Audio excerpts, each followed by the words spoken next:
Guys आजको लागि चाहिँ म चाहिँ यहाँ भएको छु पुच्कावाला हो।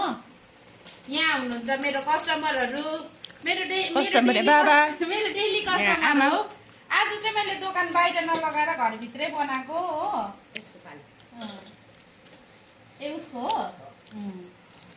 यदि तपाईहरुलाई पनि पुच्का खानु छ भने यहाँ आउन सक्नुहुनेछ। कन्ट्याक्ट गर्नुहुन्छ, कन्ट्याक्ट गर्नु होला। त्यहाँ शेयर बटन दबाउनुस्, त्यहाँ नम्बर पाइहाल्नुहुन्छ। अन्त हातले हालेको भनेर चाहिँ त्यहाँ कमेन्ट नगर्नु होला हो। बनाउनु चाहिँ मजाले हाइजेनिक उयसले बनाएको, तर यहाँ हाल्नु चाहिँ अप्ठ्यारो भएकोले गर्दाखेरि चाहिँ मैले हात युज गरेको, चम्मचले अप्ठ्यारो भएकोले गर्दा त्यही पनि मैले मजाले ह्यान्ड वास गरी यदि चाहिँ सुरु गरेको। ग्लोभ्स ल्याइदिनु पर्छ होला दिदीलाई। यो ग्लोभ्स बिजनेसको लागि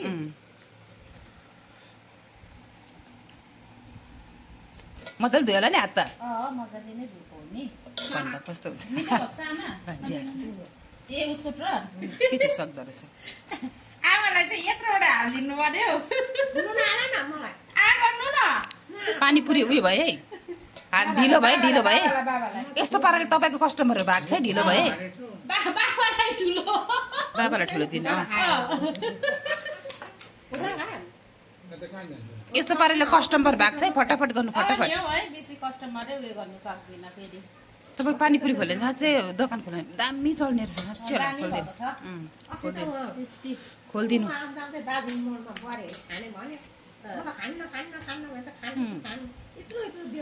मिठो रहेछ। मिठो थियो आमा? अहिले कस्तो लाग्यो? मिठो लाग्यो? पिरो बेसी नहालेको नि। घरको त ठिक हुन्छ नि त है। पिरो बेसी नहालेको क्या त, हरियो खोर्सानी मात्रै हालेको, त्यही दुईटा मात्रै हालेको हरियो खोर्सानी। अलिकति चाहिँ यसमा उयो हालिदिएको कलरको लागि।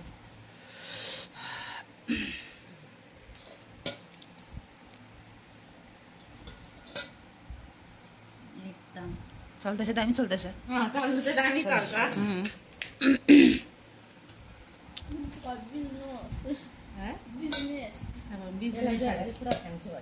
उसले त पुरा खाइसकिसक्यो। कतिवटा खाइसक्यो तिमीले त? खाओस् न त, मलाई सानसानो देऊ है। आमालाई सानसानो भनिदिनु।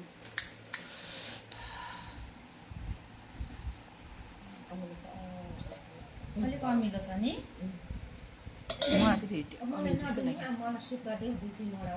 यतिकै आलु र सुक्खाको डिमान्ड आयो तपाईँलाई। अब सुक्खाको डिमान्ड आयो, त्यो चाहिँ कसरी हो? सुक्खामा चाहिँ अब मैले अलिकति यहाँ दही र उयो राख्नु पर्ने रहेछ हो। दही र सस होइन नि, एउटा मिठा इम्लिम चटनी पाउँछ नि हो, त्यो मिठो हुन्छ। त्यो हालेर दामी हुन्थ्यो। पिउले डर लाग्दो खान्छ, बिरेनले कस्तो खान्छ नि।